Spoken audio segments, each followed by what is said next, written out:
इस वीडियो को तभी देखना अगर तुम रेडी हो अपनी करंट रियलिटी को डिलीट करके एक नई रियलिटी क्रिएट करने के लिए। क्योंकि जो तुम चाहते हो, मनी, हेल्थ, रिलेशनशिप, सक्सेस, ये सब चीजें मिसिंग नहीं है। ये सब चीजें केवल इनविजिबल है, ऑलरेडी एग्जिस्ट करती है। तुम्हें केवल अपना ध्यान सही जगह पे लगाना है।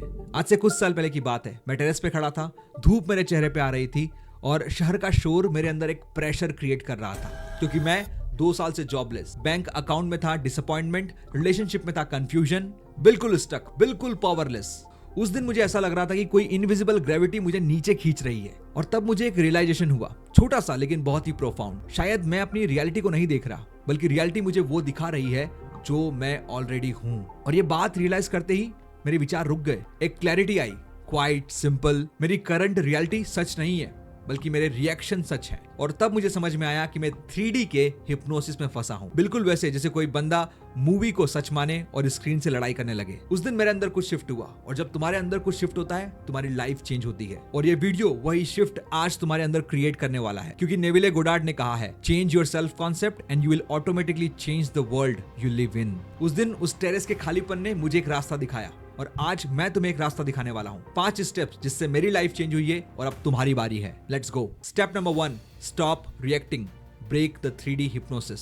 इस वीडियो के अंदर मैं कई बार 2 शब्द यूज करूंगा, 3D और 4D। मतलब समझ लो, 3D का मतलब है तुम्हारी करंट रियलिटी, तुम्हारा फिजिकल वर्ल्ड। 4D का मतलब है तुम्हारी मेंटल रियलिटी, वो डिजायर, वो इमेजिनेशन जिसे तुम मैनिफेस्ट करना चाहते हो अपनी रियलिटी में। अब इमेजिन करो तुम एक हॉरर मूवी देख रहे हो, और मूवी पे एक स्कैरी सीन है, और तुम्हारे अंदर डर जागने लग गया है। अब अगर सच देखें तो जो स्क्रीन है वो एक्चुअली में हार्मलेस है, लेकिन तुम्हारा अटेंशन इस मूवी पर तुम्हारे अंदर फियर क्रिएट कर रहा है। लाइफ में भी यही होता है। जो तुम्हारी करंट रियलिटी है, जो 3D है, वो कोई मॉन्स्टर नहीं है, वो केवल एक स्क्रीन है जिसमें पास्ट का कंटेंट प्ले हो रहा है। और जितना तुम इस 3D पे रिएक्ट करते हो, उतना तुम इसे सच बनाते हो, और ये चलता रहता है। तो पहली चीज तुम्हें जो करना है वो है 3D पे अटेंशन और रिएक्शन चेंज करना। तुम्हारी करंट लाइफ में जब भी तुम्हें कुछ ट्रिगर हो, बैंक में पैसा कम हो, रिलेशनशिप में फाइट हो, रिजेक्शन मिले या आर्ग्यूमेंट हो, जब भी ये ट्रिगर्स आए, रुको, अपने दिल पे हाथ रखो और अपने आप से कहो, ये केवल एक स्क्रीन है जिसपे पास्ट का कंटेंट चल रहा है, ये सच्चाई नहीं है। ये छोटी सी प्रैक्टिस तुम्हारे 3D के हिप्नोसिस को तोड़ेगी। तुम इस मूवी के अंदर एक्टर की जगह एक ऑडियंस की तरह ऑब्जर्वर बन जाओगे। इसके बाद आती है step number 2, choose a new internal state. देखो, अगर तुम्हें 3D को चेंज करना है तो 3D से फाइट करने से कुछ नहीं होगा। तुम्हें अपना ध्यान 4D पे ले जाना है, तुम्हारी इमेजिनेशन, तुम्हारे बिलीव्स, तुम्हारे इंटरनल कन्वर्सेशन पर। सोचो तुम एक आर्टिस्ट हो, तुम्हारे सामने एक ब्लैंक कैनवास रखा हुआ है और तुम्हारे अंदर की इंटरनल स्टेट खराब है। तुम कितनी भी कोशिश कर लो, तुम एक बुरी पेंटिंग बनाने वाले हो। लेकिन अगर तुम्हारी इंटरनल स्टेट सही हो, तभी तुम कैनवास पे एक अच्छी पेंटिंग बना पाओगे। रियलिटी भी ऐसी ही है। अगर तुम्हें 3D को चेंज करना है तो तुम्हें सबसे पहले अपनी इंटरनल स्टेट को चेंज करना पड़ेगा। 3D केवल 4D का रिफ्लेक्शन है। तो अगली मॉर्निंग से केवल ये चीज करना स्टार्ट करो। सुबह होते से ही अपने आप से पूछो कि आज मेरी स्टेट क्या रहने वाली है। काम, कॉन्फिडेंट, अबंडेंट, जॉयफुल, सपोर्टेड। और फिर केवल 30 सेकंड के लिए उस स्टेट को प्रैक्टिस करो। केवल 30 सेकंड के लिए, कोई परफेक्ट विजुअलाइजेशन नहीं, केवल 30 सेकंड के लिए उस स्टेट में तुम्हें रहना है। नेविले गोडार्ड कहते हैं, फीलिंग इज द सीक्रेट। तुम्हारी फीलिंग तुम्हारी आइडेंटिटी बनाती है, और तुम्हारी आइडेंटिटी तुम्हारी रियलिटी। इसके बाद आती है step number 3, living from 4D। 4D का मतलब केवल इमेजिनेशन नहीं है, 4D का मतलब है इंटरनल एक्सपीरियंस। नाउ इमेजिन करो एक बिल्डिंग है जिसमें 2 विंडोज है। पहली विंडो करंट रियलिटी और दूसरी विंडो डिजायर्ड रियलिटी। तुम जिस विंडो से देखते हो वही तुम्हारी रियलिटी बन जाती है। तो तुम्हें चाहिए कि तुम 4D के विंडो से अपनी रियलिटी को देखना स्टार्ट करो। हर इवनिंग केवल 2 मिनट के लिए इस प्रैक्टिस को करना है। Step 1, sit down. Step 2, close your eyes. Step 3, take deep breaths. And step 4, ask this to yourself कि अगर जो मैं चाहता हूं, अगर वो सच होता, तो आज मैं किस तरीके से बैठता, आज मेरी ब्रीथिंग कैसे होती, आज मेरे रिएक्शन कैसे होते, और मैं कितना रिलैक्स होता। बस 2 मिनट के लिए इस इंटरनल पोस्चर में रहो। नो विजुअलाइजेशन, नो इमेजिनेशन, केवल इस स्टेट को महसूस करो। केवल उस बॉडी फीलिंग को महसूस करो जो तुम्हें महसूस होगी तुम्हारे गोल के अचीव होने पर।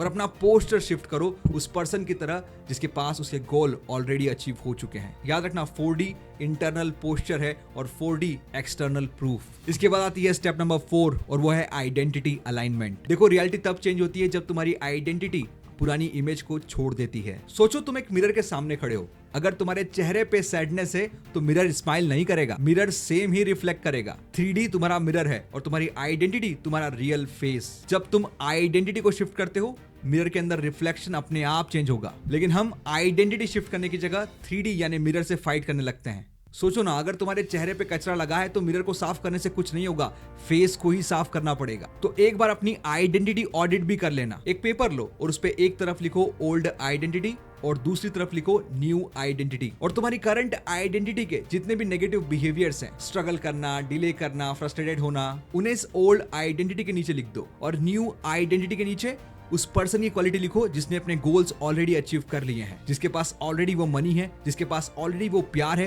जिसके पास ऑलरेडी वो सक्सेस है। इस न्यू आइडेंटिटी के बिहेवियर्स, फीलिंग्स, थॉट्स, एक्शंस सब कुछ लिख दो और इसके बाद अपनी ओल्ड आइडेंटिटी को फाड़ कर इस न्यू आइडेंटिटी के कार्ड को हमेशा अपने पॉकेट में रखो और दिन में 2 बार इसे डेली डिटेल में पढ़ो। ये न्यू आइडेंटिटी ये कागज का टुकड़ा नहीं है, ये परमिशन स्लिप है तुम्हारी नई रियलिटी की। इसके बाद आती है स्टेप नंबर 5, एनर्जेटिक एक्शन। देखो, एनर्जी बिना एक्शन के इनकम्प्लीट है और एक्शन बिना एनर्जी के मीनिंगलेस। एक वॉरियर जब भी एरो शूट करता है तो वो 2 चीजें करता है। पहला, वो पुल बैक करता है और दूसरा वो रिलीज करता है। पुल बैक का मतलब इनर एक्शन एंड रिलीज का मतलब आउटर एक्शन। अगर केवल तुम पुल बैक करोगे, रिलीज नहीं करोगे तो एरो वहीं अटका रहेगा, और अगर केवल तुम रिलीज करोगे तो एरो नीचे गिर जाएगा। इसलिए दोनों चीजों का अपना इंपॉर्टेंस है। सो अपने गोल्स के लिए एनर्जेटिक एक्शन लेना भी स्टार्ट करो। एवरी डे अपने आप से पूछो, अगर मैं आज अपने फ्यूचर वर्जन में होता तो एक क्या एक्शन लेता अपने गोल्स के लिए। एक ईमेल, एक एप्लीकेशन, एक मैसेज, एक वीडियो पोस्ट करना, एक बोल्ड स्टेप, कुछ बड़ा नहीं, केवल एक सिंपल स्टेप। भगवत गीता में श्री कृष्ण कहते हैं, कर्म करो और फल की चिंता मत करो। तो तुम मान लो तुम्हारा 4D ऑलरेडी क्रिएट हो चुका है, तुम्हें उसकी चिंता नहीं करना है, लेकिन तुम्हें उस एनर्जी से आज में एक्शन लेना है। देखो, 4D इंटेंशन है, 3D एक्शन है और मैनिफेस्टेशन इन दोनों का मीटिंग पॉइंट। जब मैं जॉबलेस था तब मैं 3D रियलिटी के हिप्नोसिस में फंसा था, लेकिन सच ये है कि 3D की रियलिटी केवल एक स्क्रीनशॉट है तुम्हारी पास्ट स्टोरी का। जब तुम 3D से रिएक्ट करना बंद कर देते हो, तुम्हारा माइंड फ्री हो जाता है। जब तुम न्यू इंटरनल स्टेट चूज करते हो, सीड को तुमने प्लांट कर दिया है। जब तुम 4D वाइब्रेशन से जीते हो, तब तुम्हारी रूट्स ग्रो कर रही है। जब तुम आइडेंटिटी से अलाइन करते हो, ट्री अपना शेप ले रहा है, और जब तुम एनर्जेटिक एक्शन लेते हो, तब उस ट्री के ऊपर फल आ चुके हैं, यानी कि तुम्हारे रिजल्ट्स। It's that simple. तुम्हारी डिजायर दूर की बात नहीं है, वो एक सीड की तरह ऑलरेडी तुम्हारे अंदर अवेलेबल है। बस उसे पानी, लाइट और डायरेक्शन चाहिए। तुम बस ये दे दोगे तो यूनिवर्स तुम्हें सब कुछ डिलीवर करेगा। सो अगर इस वीडियो ने तुम्हें कामनेस, कॉन्फिडेंस और प्रोसेस दी है तो कमेंट करो आई चूज 4D, ताकि तुम्हारी सब कॉन्शियस आइडेंटिटी इस नई रियलिटी को एक्सेप्ट करे। और अगर तुम चाहते हो कि मैं अगला वीडियो बनाऊं 4D रूटीन पे, यानी मॉर्निंग में क्या करना है, रात को क्या करना है, तो बस कमेंट कर दो routine and I will create that for you. I will see you in the next video.